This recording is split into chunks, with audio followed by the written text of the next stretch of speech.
Hello student, स्वागत है आपका आईसीटी वर्चुअल क्लासेस में। मैं हूं कविता, आपकी साइंस टीचर।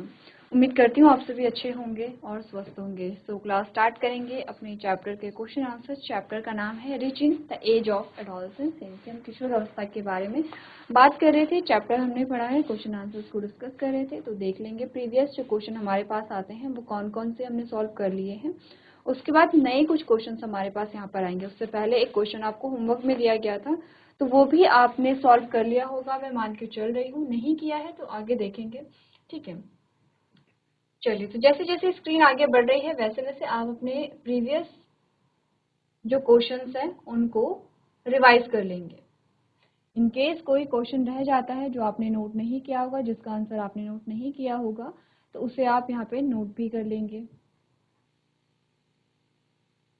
चलिए, प्रीवियस लेक्चर में जो क्वेश्चन हमने स्टार्ट किए थे वो यहाँ से किए गए थे। हमने कहा था puberty in female begin at the age of, जो फीमेल होती है उसमें जो प्यूबर्टी होती है वो कब से शुरू होती है। आपको ऑप्शन दिए गए थे 11 से 13 वर्ष की उम्र से, या 16 से 18 वर्ष की उम्र से, या 14 से 16 वर्ष की उम्र से, या फिर 18 से 21 वर्ष की उम्र से। तो ऑप्शन हमारा आया था ऑप्शन नंबर ए, यानी कि 11 to 13 ईयर्स। 11 से 13 वर्ष की जो उम्र होती है उससे हम क्या कहते हैं, किशोर अवस्था की जो एज है वो यहाँ पे मानी जाती है, ठीक है। आगे बढ़ते हैं। आगे आपको बोला गया है, जो आपको होमवर्क में क्वेश्चन दिया गया था, आपको काफी सारी चीजें इसमें समझाई गई थी। सबसे पहले स्टेटमेंट को समझाया गया था। एक बार फिर से इस क्वेश्चन को देखते हैं क्योंकि क्वेश्चन अच्छा आया है यहाँ पर आपके पास। स्टेटमेंट में कहा गया है the information given below refers to which of the following hormone, निम्नलिखित में से जो हमने विशेषताएं दी हैं, ठीक है। आपने कहा कि जो नीचे इंफॉर्मेशन दी गई है या जो नीचे विशेषताएं दी गई हैं उनके आधार पे निम्नलिखित में से किसकी बात हो रही है, या ये किसकी कैरेक्टर है या किसके गुणधर्म है। इन शॉर्ट ये बोला गया कि कुछ कैरेक्टर दिए गए हैं, जैसे कि 3 कैरेक्टर हमें दिए गए हैं और इनके आधार पर हमने कहा निम्नलिखित में से कौन से, निम्नलिखित में से किस हार्मोन के बारे में बात हो रही है, या फिर ये किस हार्मोन के कैरेक्टर है। हार्मोन है टेस्टोस्टेरोन, इंसुलिन है, एड्रेनलिन है, या प्रोजेस्टेरोन है, ठीक है। अब हमने प्रीवियस लेक्चर में क्या बात की थी, उससे पहले थोड़ा सा हम पढ़ लेते हैं कैरेक्टर्स क्या है। पहला कैरेक्टर है gland secreting the hormone are located on the top of the kidney. हमने कहा जो ग्रंथि है वो हार्मोन को सिक्रीट कर रही है और किडनी के टॉप में प्रेजेंट है, ठीक है। तो हमने क्या एक डायग्राम बनाया था किडनी का, उसके टॉप में कोन शेप स्ट्रक्चर बनाया था। आपने कहा कि ये जो एक ग्लैंड है जो हार्मोन सिक्रीट करती है और किसके टॉप में प्रेजेंट है, किडनी के टॉप में प्रेजेंट है, ठीक है। सेकेंड जो कैरेक्टर बताया गया है कन्वर्ट्स ग्लाइकोजन इनटू ग्लूकोज। अब आपने कहा कि जो ग्लाइकोजन है उसको ग्लूकोज में कन्वर्ट करता है। कौन करता है, ये ग्लैंड करती है, इससे रिलीज होने वाला हार्मोन करता है। प्रीवियस लेक्चर में हमने सारी चीजें समझी थी। यहाँ पर हमने ये भी जाना था कि ग्लूकोज ग्लाइकोजन से ग्लूकोज और ग्लूकोज से ग्लाइकोजन क्यों यहाँ पर एक फॉर्म से दूसरी फॉर्म में कन्वर्ट हो रहे हैं, कौन इसके लिए रिस्पॉन्सिबल होते हैं। एंड थर्ड होता है इंक्रीज ब्लड प्रेशर, यानी कि जो ब्लड प्रेशर है यहाँ पर रक्तचाप जिसे कहते हैं वो इंक्रीज होता है। तो देखो, अगर आपने प्रीवियस लेक्चर अटेंड किया है तो आपको समझ में आ रहा होगा हम किस बारे में बात कर रहे हैं। अगर आपने नहीं किया है तो एक बार जल्दी से रिवाइज कर लेते हैं, ठीक है। हमने कहा सबसे पहली बात ये की गई थी कि जब भी डाइजेशन होता है तो आपकी छोटी आंत जो है, छोटी आंत में इस प्रकार से स्ट्रक्चर होते हैं, इनका नाम है विलाई, ठीक है। ये जो विलाई होती है ये एब्जॉर्प्शन में हेल्प करेंगी और ये डाइजेस्टेड फूड को कहाँ डालेंगे, आपके ब्लड वेसल्स में डालेंगे। आपकी ब्लड वेसल्स जाती हैं किसके पास, यहाँ पे लीवर के पास। ये है लीवर,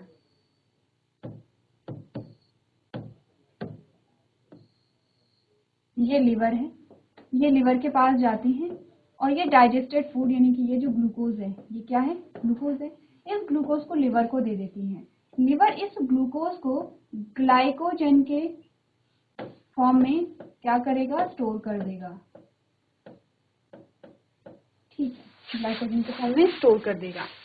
जब भी जरूरत होगी, जब भी हमें ग्लूकोज की आवश्यकता होगी, ये ग्लाइकोजन जो है वो ग्लूकोज के रूप में परिवर्तित हो जाएगा, क्योंकि ग्लूकोज के ब्रेकडाउन से हमें ऊर्जा मिलती है, एनर्जी मिलती है। ये बात आपको समझनी है, ये आप हर बार पढ़ेंगे जब भी चैप्टर आएगा related to digestion, related to energy, related to, आपने कहा किसी भी कहीं पे भी आपने कहा ये तो हमारे पास टॉपिक आता ही आता है कि जो ग्लूकोज है, ग्लूकोज हमें ऊर्जा देता है, लेकिन इसको तोड़ने के लिए हमें ऑक्सीजन चाहिए, तब जाकर के हमें एनर्जी मिलती है।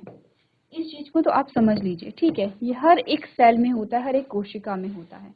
तो जब भी हमें ऊर्जा की आवश्यकता होती है, अब वैसे तो हम कंटिन्यूसली खाना खा रहे हैं, यानी कि हम एनर्जी को ले रहे हैं, ग्लूकोज तो बन रहा है, बट इन केस हमें ज़्यादा एनर्जी की रिक्वायरमेंट है, इन केस हम फास्टिंग कर रहे हैं, तब क्या होता है, ये जो स्टोर ग्लाइकोजन है ये ग्लूकोज के फॉर्म में कन्वर्ट हो जाता है और ग्लूकोज से अब एनर्जी रिलीज होगी, ठीक है।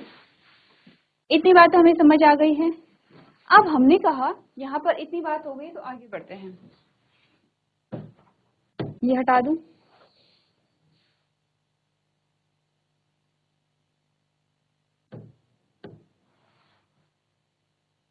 देखो अब बात ये हुई है कि हमने कहा जब भी हम किसी डेंजर कंडीशन में होते हैं, किसी इमरजेंसी में होते हैं, या जब हम कोई काम कर रहे होते हैं जो हैवी वर्क होता है यहाँ पर, उस कंडीशन में क्या होता है आपको, क्योंकि चाहे आप इमरजेंसी में हैं तो आपको क्या करना है, फाइट करेंगे या आप वहां से भागेंगे, या आप काम कर रहे हैं या आप एक्सरसाइज कर रहे हैं, दोनों ही केस में आपको चाहिए एनर्जी, यानी कि ऊर्जा। तो आपको क्या चाहिए यहाँ पे, किसकी रिक्वायरमेंट है, एनर्जी की।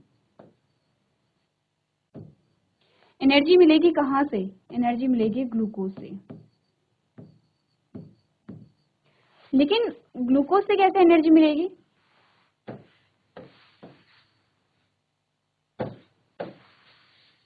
एनर्जी मिलेगी ग्लूकोज से। लेकिन ग्लूकोज से हमने बोला एनर्जी कैसे मिलेगी, इसका करना पड़ेगा ब्रेक डाउन,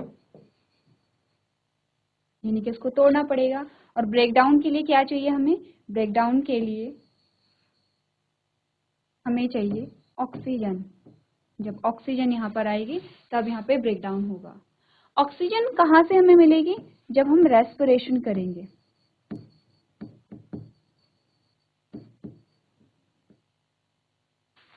ठीक है। जब हम क्या करेंगे, रेस्पिरेशन करेंगे।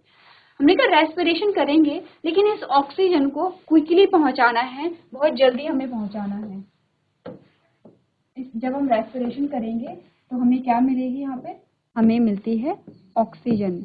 लेकिन जब इस ऑक्सीजन को बहुत जल्दी से पहुंचाना पड़ता है कोशिकाओं तक, तो उसमें जो हमारी हार्ट रेट है, जो हमारा हार्ट है, अभी रेट के बारे में हम बात नहीं कर रहे हैं, वो क्या करता है, ब्लड को पंप करता है, ठीक है। क्लियर है ना। अब देखो हमने क्या बोला है, हमें चाहिए एनर्जी। एट लास्ट एनर्जी मिलेगी हमें ग्लूकोज से, लेकिन ग्लूकोज को क्या करना पड़ेगा, इसका ब्रेक डाउन करना पड़ेगा, उसको तोड़ना पड़ेगा। ब्रेक डाउन कौन करेगा, ऑक्सीजन करेगा, ठीक है।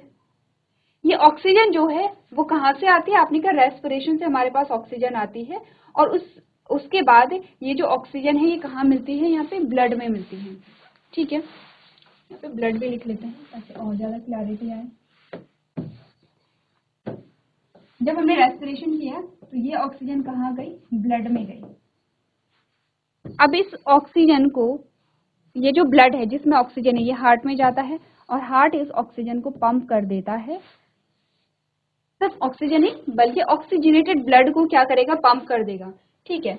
तो अब जब हार्ट जो है वो ब्लड को पंप कर देता है, जब ये ब्लड को पंप करेगा तो ब्लड से जो ऑक्सीजन है वो ऑक्सीजन कहाँ जाएगी, हर एक कोशिका में जाएगी, और हर एक कोशिका में जाकर के क्या करेगी, ब्रेक डाउन करेगी। किसका ब्रेक डाउन करेगी, ग्लूकोज का ब्रेक डाउन करेगी। ग्लूकोज के ब्रेक डाउन से क्या निकलेगी, एनर्जी निकलेगी। ये एक नॉर्मल प्रोसेस है जो हम पढ़ते चले आ रहे हैं, ये हम पढ़ते हैं। अब हमने कहा हमें चाहिए मोर एनर्जी, यानी कि हमें चाहिए ज्यादा एनर्जी या अधिक ऊर्जा हमें चाहिए। अधिक ऊर्जा के लिए हमें क्या चाहिए, दो चीजें चाहिए। हमें ध्यान क्या रखना है, हमें दो चीजें चाहिए।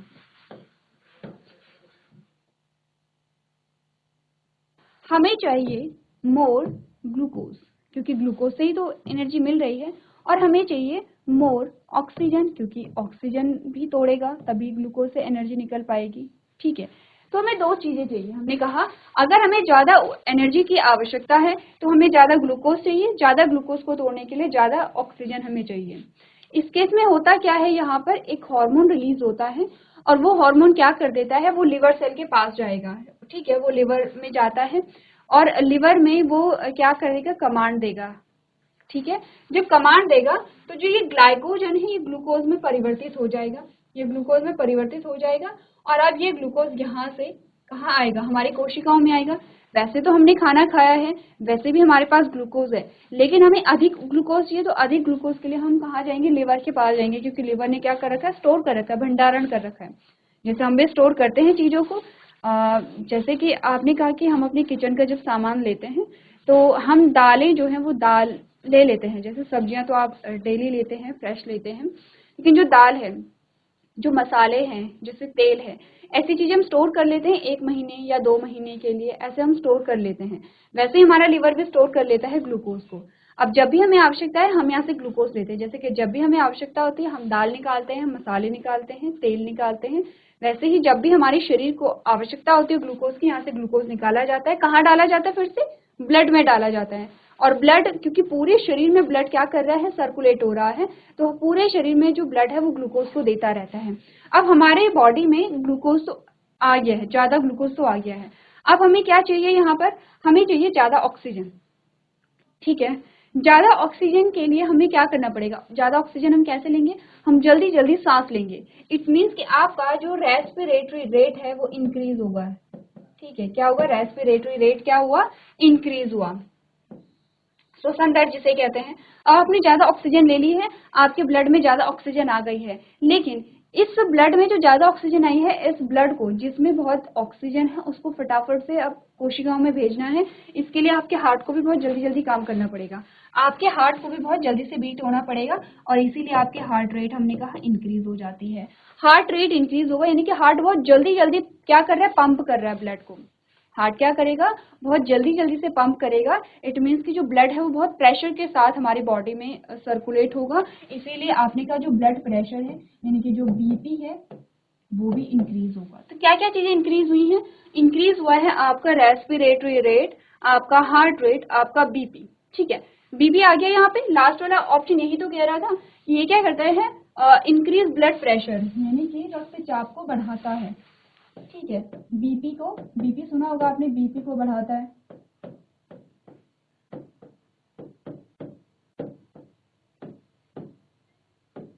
ठीक है, बीपी को बढ़ाता है, ठीक है। अब हमने कहा क्या क्या चीजें हुई हैं, सबसे पहले तो हमने कहा कि gland secreting the hormone are located on the top of the kidney. एक किडनी के टॉप में यानी कि वृक्क के टॉप में एक ग्लैंड है, और इससे क्या रिलीज होता है, हमने कहा इससे एक हार्मोन रिलीज होता है। ये हार्मोन क्या करता है, दूसरी पॉइंट कह रहे हैं कि ये हार्मोन क्या करता है, कन्वर्ट्स ग्लाइकोजन इनटू ग्लूकोज, ये ग्लाइकोजन को ग्लूकोज में कन्वर्ट करता है, ठीक है। दूसरी चीज हो गई है। तीसरा कह रहे हैं इंक्रीज ब्लड प्रेशर, ये क्या करेगा, ब्लड प्रेशर को इंक्रीज करेगा। तो तीनों चीजें हमने डायग्रामेटिक वे में समझ ली हैं कि कोई एक हार्मोन है ये जो सारे काम कर रहा है। अब कौन सा हार्मोन है, अगर आपने ये सारी चीजें पढ़ ली, अगर आपने चैप्टर पढ़ा है तो आपको आपका आंसर मिल गया होगा, क्योंकि आंसर ऑलरेडी आपकी स्क्रीन पे है, बस आपको उससे क्या करना है, यहाँ पे सिलेक्ट करना है। अगर यहाँ तक की बात पढ़ करके आपको क्वेश्चन का आंसर समझ में आ गया है, या फिर आपको पहले, सबसे पहले तो आपको पहले ही क्वेश्चन समझ आ जाना चाहिए, क्योंकि हमने ये टॉपिक पढ़ा हुआ है, ठीक है। नहीं समझ में आया है, आप भूल गए हैं, तो आप इस एक्सप्लेनेशन के बाद अब आपको समझ में आ जाना चाहिए। अगर अब भी नहीं आया है, किसी बच्चे ने लेक्चर अटेंड नहीं किया था, उससे कंफ्यूजन है, तो अब आप क्या करेंगे, आपके पास क्या रास्ता है। ये लास्ट ऑप्शन है हमारे पास, जब हमें नहीं पता है कि क्या चीजें हमें करनी है। लास्ट ऑप्शन है कि हम सारे ऑप्शंस को एक एक करके देख लेते हैं, सारे ऑप्शंस के बारे में पढ़ लेते हैं।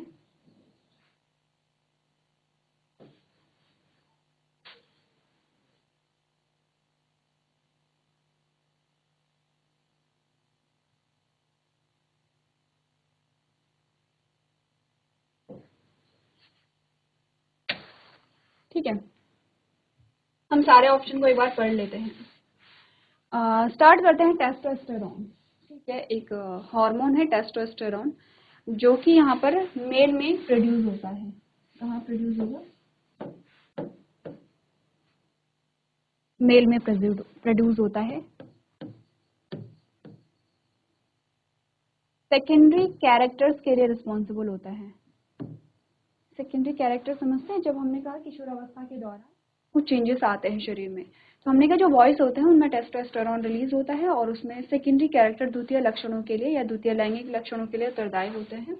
ठीक है, दूसरा हमने बोला कि ये जो टेस्टोस्टेरोन है यहाँ पर ये रिलीज कहाँ से होता है, तो हमने टेस्टिस की बात यहाँ पर की थी। सेकेंड ऑप्शन हमारे पास आता है इंसुलिन। इंसुलिन जो रिलीज होता है ये पैनक्रियास से होता है,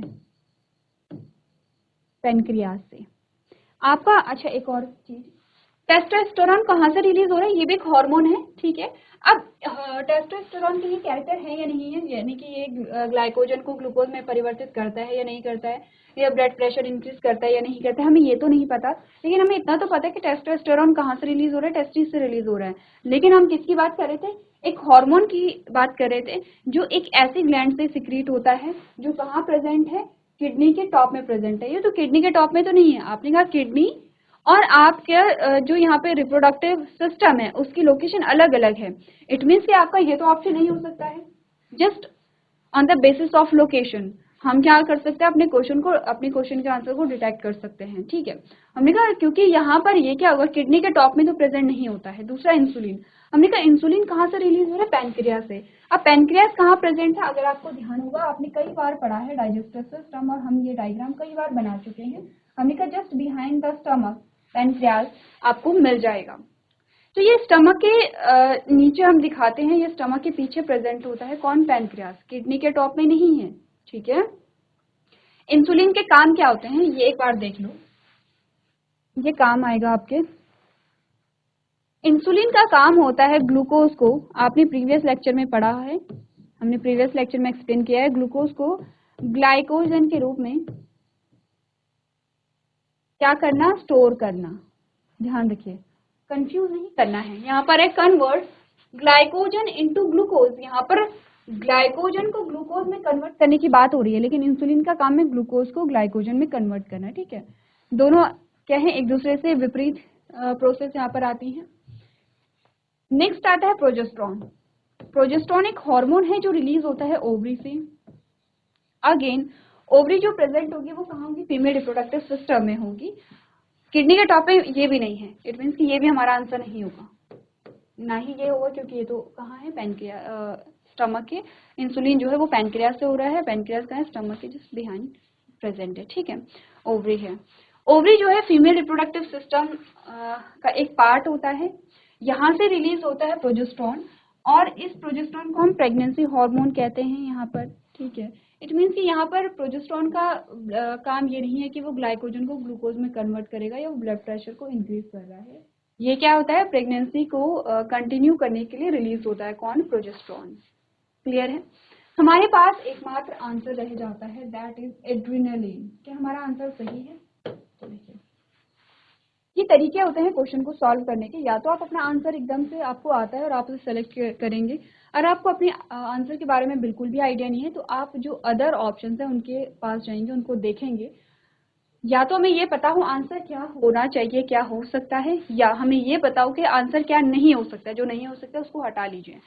अब देखो, हमने बात की थी जब हम ग्लैंड्स के बारे में बात कर रहे थे, हमने कहा था ये है किडनी।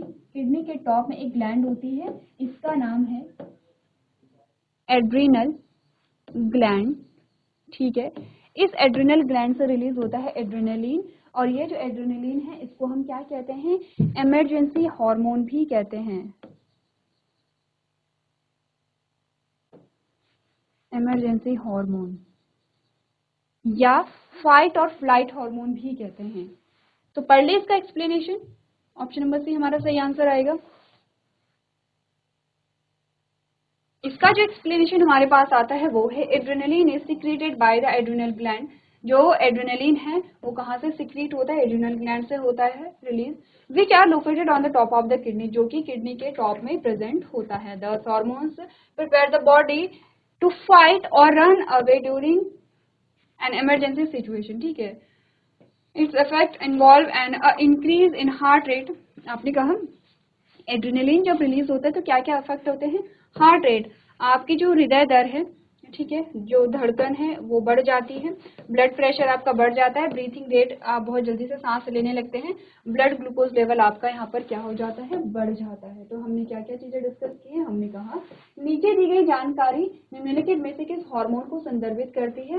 ए कह रहा है हार्मोन स्रावित करने वाली ग्रंथियां गुर्दे के ऊपर होती है, गुर्दे या वृक्क या किडनी आप कहेंगे, ठीक है।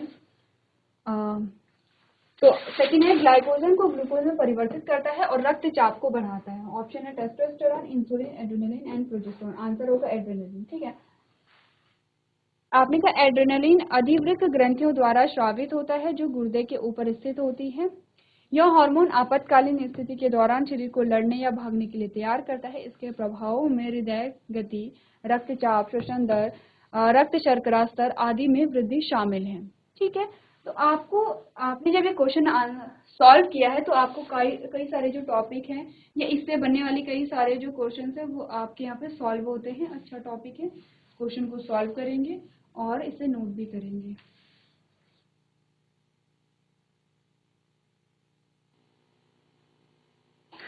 चलिए आगे बढ़ते हैं। यहाँ पे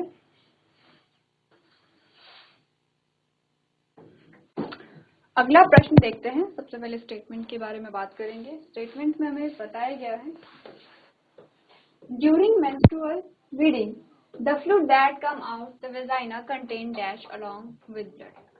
जब मेंस्ट्रुएशन के दौरान यहाँ पे आपने कहा ब्लीडिंग होती है तो वो जो लिक्विड होता है उसमें क्या क्या चीजें आती हैं वो आपको बताना है। क्या क्या होता है उसमें, आपने कहा एम्ब्रियो होता है, ठीक है, और सेकंड है ओवम होता है, तीसरा है यहाँ पे स्पर्म होता है, या लास्ट है जाइगोट होता है, ठीक है। अब अगर हम बात करें यहाँ पर ऑप्शंस के बारे में तो एम्ब्रियो का मतलब भ्रूण होता है, ठीक है। भ्रूण भ्रूण कब बनता है, आपने रिप्रोडक्शन वाले चैप्टर में पढ़ा है। ये है फीमेल गैमेट,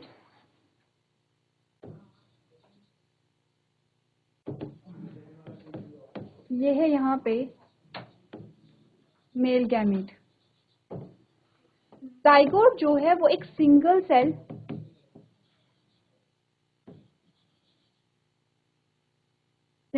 है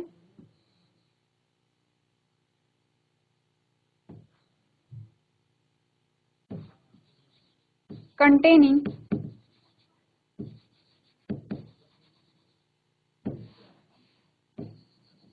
the chromosomes of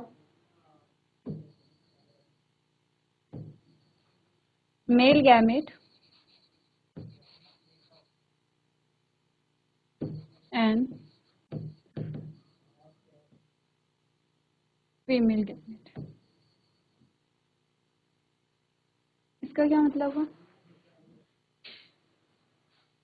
शॉर्ट में लिखते हैं या डायग्राम के माध्यम से समझाते हैं, ठीक है। इसका जो फॉर्मेशन होता है वो होता है आफ्टर फर्टिलाइजेशन, यानी कि निषेचन के बाद ये बनता है, ठीक है। क्योंकि आपने रिप्रोडक्शन चैप्टर पढ़ा है इसलिए आपको ये पता होना चाहिए फर्टिलाइजेशन किसे कहते हैं, भ्रूण किसे कहते हैं, मेल और फीमेल गैमेट किसे कहते हैं, मेंस्ट्रुएशन हो रही है तो उसमें क्या प्रोसेस हो रही है। एक बार क्वेश्चन को पढ़िए, ऑप्शंस को देखिए और उसके बाद अपना आंसर जो है वो बताइए कि यहाँ पर क्या होगा। आपको अगर समझने में आपके क्वेश्चन को थोड़ा और इजी बनाते हैं, डायग्राम के माध्यम से समझते हैं। हमने डायग्राम बनाया था और उसमें हम बनाएंगे सबसे पहले यूट्रस को, ठीक है।